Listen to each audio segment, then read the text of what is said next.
핑클 라이프 시간입니다. 매주 수요일 연예계 뜨거운 이슈 정리해드립니다. JTBC 엔터뉴스팀 황소영 기자 나왔습니다. 안녕하세요. 안녕하세요. 뜨거운 소식, 날씨 추우니까요. 첫 번째 소식 바로 준비된 영상부터 보여주시죠.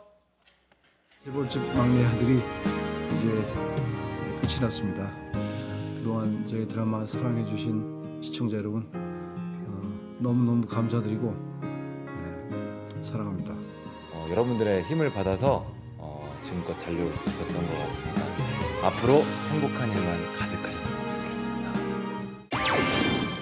막내린 재벌집 막내 아들. 금토일 드라마 재벌집 막내 아들이 무려 마지막 회 전국 시청률이요 26.9%를 기록하면서 종영했습니다. 그런데 황 기자님, 저 이 얘기부터 하고 싶어요. 그 마지막 회 끝나자마자 열애설이 송중기 씨가 터졌는데 또 쿨하게 인정을 했잖아요. 네, 종영 직후에 알려진 소식이 송중기 씨의 열애 소식이었습니다. 네. 그래서 열애를 또 쿨하게 인정을 해서 많은 축하를 받았는데요. 네. 지난해 지인의 소개로 만난 비연예인 영국 출신의 여성과 열애 중이라고 사실을 인정했습니다. 네. 소속사 측은 송중기 씨가 한 여성과 좋은 감정으로 만남을 이어가고 있다. 두 사람의 만남을 따뜻한 시선으로 바라봐주길 부탁드린다라고 밝혔습니다. 그러면서 이제 알려진 교제 사실 이외의 정보들은 확인해 줄 수 없다는 점 너른 양해 부탁드린다.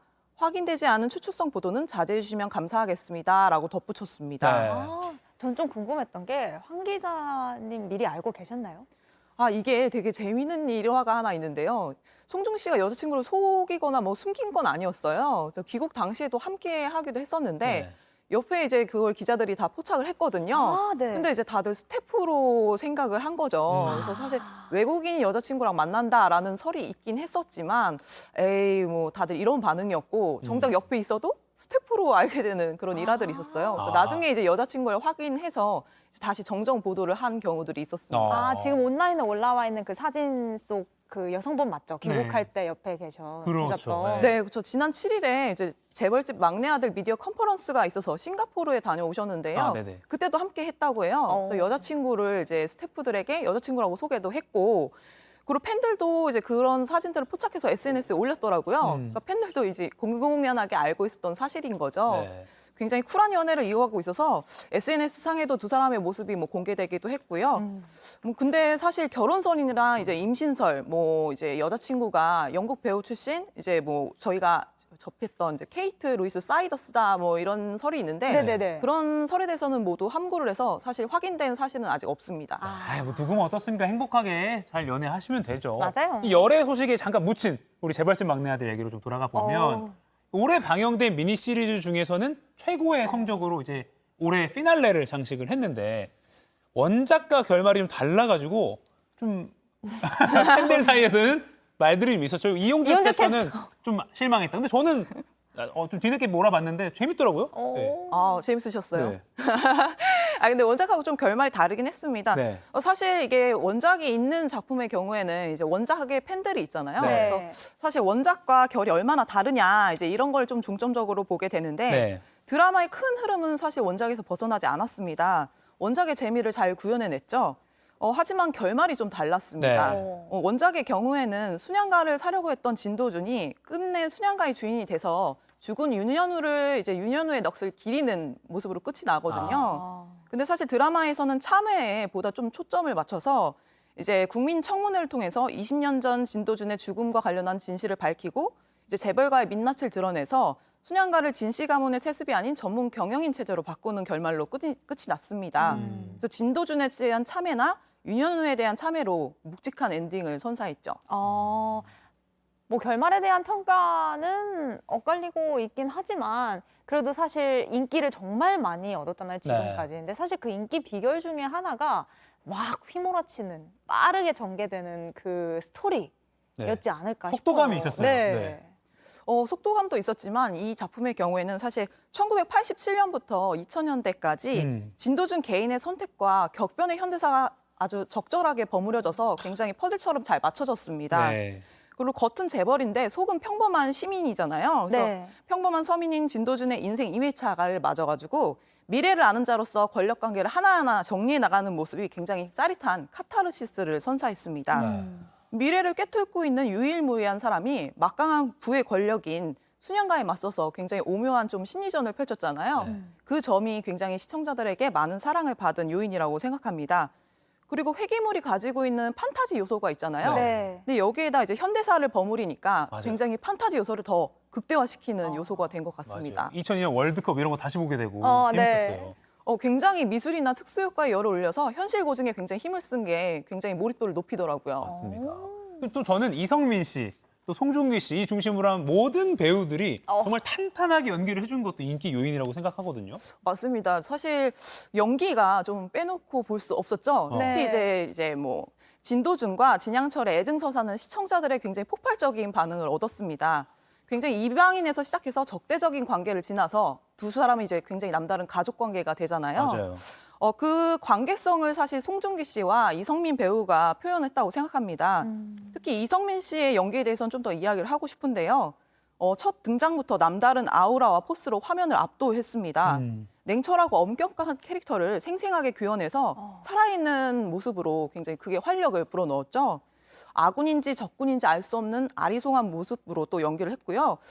근데 병증을 앓게 되면서 굉장히 좀 돌변을 했죠. 네. 그래서 어린아이처럼 돌변한 모습은 굉장히 좀 가슴 찡하게 와닿는 장면이었던 것 같아요. 지금 요 엘리베이터 속의 이 장면도 정말 명장면 중에 한 장면이었습니다. 맞아요. 눈빛이 굉장히 딱 돌변하잖아요. 네. 뭔가 날 좀 도와줘, 살려줘, 뭐 약간 이런 애절한 눈빛이 나오니까 전 굉장히 가슴이 좀 찡하면서 눈물이 좀 핑 돌더라고요. 그렇죠. 근데 진짜 이렇게 다시 보니까 또 소름이 또 돋아요. 또 몰아봐야겠네요. 또. 네. 근데 이렇게 주연뿐 아니라 저희가 뭐 지난주 이 시간에 순양가 여자들에 대해서 다루기도 했잖아요. 그만큼 조연 배우들의 연기도 빼놓을 수가 없었던 것 같아요. 그 중에 직접 만나고 오신 배우가 있다고요? 네, 종영을 앞두고 이제 배우 김신록 씨, 그리고 박지연 씨, 그리고 조한철 배우의 인터뷰가 있었는데요. 또 발로 뛰는 우리 현빈. 네. 그래서 인터뷰를 통해서 또 직접 만나기도 했습니다. 네. 먼저 이제 진양철 회장의 고명딸 진아영 역의 이제 김신록 씨를 만나는데요. 네. 김신록 씨는 이제 시청자분들이 미워할 수 없다, 이제 밉지 않다고 해줘서 감사하다라고 전했습니다. 늘 무언가 좀 부족하다고 느끼고 결핍됐다고 느끼는 욕망의 캐릭터였잖아요.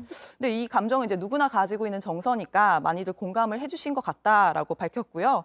시대 고증의 느낌을 살리기 위해서 화장이나 의상에 굉장히 많이 신경을 썼다고 합니다. 네. 그래서 그 노력의 결과로 넷플릭스 시리즈 지옥 속에 박정자와는 180도 다른 인물을 표현할 수 있었다고 합니다. 지금 김진욱 씨 배우 이렇게 나가고 있는데 그야말로 열일 중이신 것 같아요. 저희가 네. 사실은 스튜디오에 직접 모시고 싶어서 며칠 전에 섭외 요청을 좀 드렸는데 네. 계속 지방 오가면서 다른 작품 촬영하고 계셔가지고 아. 한 두세 편씩 지금 촬영하고 계시다고 하더라고요. 네, 지금 현재 이제 넷플릭스 이제 그 스위트 홈 2와 3를 촬영 중이시고요. 또 조만간에 책을 발표하신다고 해요. 그래서 네, 1월 25일쯤에 발행이 될 예정이라고 하는데요. 배우의 배우를이었나 제목이 이런 비슷한 제목이었는데 네. 곧 책을 내실 예정이라고 하고요. 그리고 평소에 좀 취미가 책을 읽거나 철학 공부를 하는 게 취미라고 해요. 그래서 그녀가 쓴 책이 또 어떤 모습일지 궁금해집니다. 네. 네, 바쁘신 것 같습니다. 네, 저는 극 중에 그 진양철 회장의 손주 며느리로 활약했던 이 모현민 역 박지연 배우님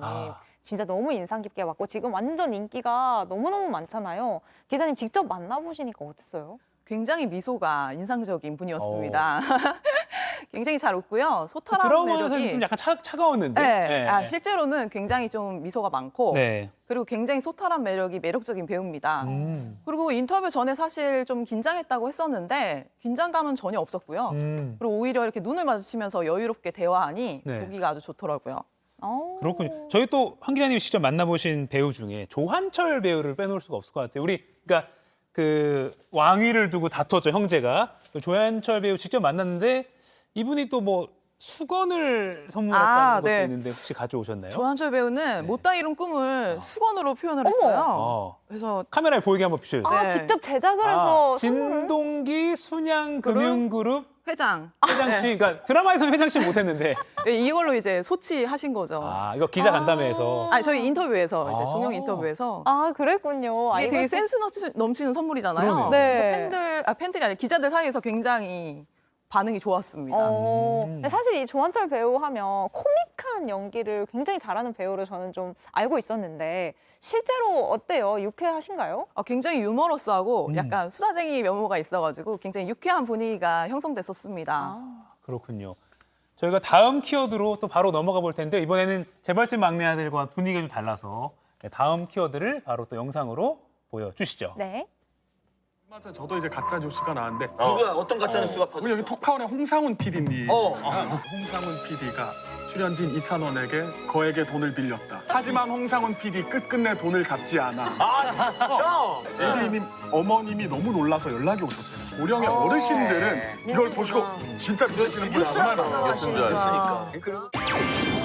돈 없는 가짜 뉴스. 아, 저도 정말 놀랐던 게 방송인이자 요리 사업가 백종원 씨가 사망했다 이런 보도를 보고 진짜 깜짝 놀랐었거든요. 근데 악의적인 가짜 뉴스라고 하더라고요. 아, 정말 깜짝 놀랄 때가 한두 번이 아닌데요. 네. 저도 제 주변 지인들에게 연락을 받을 때가 있어요. 뭐 땡땡이가 죽었다.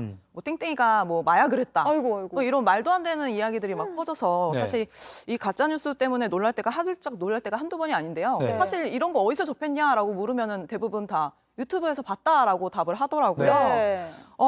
공통적으로 이제 백종원 씨의 사망 성률도 정말 난데 없었는데 네. 썸네일부터 굉장히 자극적이었습니다. 지금 보니까 그러네요. 네, 각기 다른 유튜버가 백종원 씨가 100억 원의 빚과 아내 소유준 씨, 세 자녀를 남겨두고 떠났다라고 이제 세상을 떠났다라는 주장을 제기했어요. 네. 굉장히 뭐 불치병에 걸렸다. 그래서 뭐 돈도 너무 많이 들어서 뭐 한 그룹의 대표가 치료비를 대주기로 했다라는 등 말도 안 되는 얘기들이 좀 담겨서 퍼진 거죠. 그러니까요. 근데 또 이렇게 가짜 뉴스가 퍼지니까 백종원 씨가 곧바로 또 자신의 근황을 전했다고요. 네, 백종원 씨가 점주들의 걱정을 덜어내기 위해서 직접 해명하면서 근황을 밝혔는데요. 지난 24일 자신의 브랜드 카페와 SNS에 저는 몸 건강에 아주 잘 있다라고 밝혔습니다. 잘 있다. 네. 네. 현재는 이제 해외에서 체류 중이라고 밝혔는데요. 이제 프로그램 촬영차 가 있었다고 하고 현재는 이제 귀국해서 연말을 맞이하기 위해서 가족들과 행복하게 뭐 고기 굽는 사진도 공개가 됐더라고요. 당사자는 얼마나 놀랐겠습니까? 그러니까요. 근데 진짜 연예계에서 이런 가짜 뉴스 정말 끊임없이 나오는 것 같아요. 네. 이게 참 사람들의 관심을 끌고자 이제 이들이 이렇게 하는 건데요. 돈을 또 노린 거고. 아, 그쵸. 유튜브 수익. 아. 막 클릭하시나요? 그런 거 뜨면? 아무래도 자극적인 제목이나 이런 걸 보면 보게 되는 것 같긴 해요. 맞아요. 그러니까 그런 걸 노려서 하시는 경우들이 많은데요. 네. 사실 최근에 이제 이찬원 씨도 밝히기도 했어요. 그래서 톡파원 25시에 홍상훈 PD가 네. 출연진인 자신에게 거액의 돈을 빌렸지만 오. 끝내 갚지 않았다라는 소문이 떠돌아서 네. 이걸 접한 어머니가 걱정이 돼서 전화가 왔다고 해요. 네. 사실 어르신들은 이런 걸 접하면 진짜로 믿을 수밖에 없거든요. 그러니까요. 그리고 또 어떤 동료 가수와 본인이 싸웠다라고 하니까 이게 임영웅 씨랑 싸웠냐라고 묻는 상황이 벌어진 거죠. 네네네. 사실 두 사람은 싸운 적이 없는데 이렇게 웃지 못할 해프닝이 벌어지는 거죠. 해명을 해야 되는. 네. 그러니까 이 가짜 뉴스는 정말 당사자한테도 엄청난 피해를 주기 때문에 이런 건 좀 근절돼야 됩니다. 제가 또 전직 팩트 체커였기 때문에 그렇죠. 이 가짜 뉴스 관련된 이야기가 더 있는데요. 저희가 본방송 끝나자마자 유튜브로 이어지는 상클 2기호시에서 우리 황소영 기자님과 더 이야기 나눠보도록 할 테니까 퇴근 말고 잠시만 더 기다려 주십시오. 황 네. 기자님 고맙습니다. 고맙습니다. 감사합니다.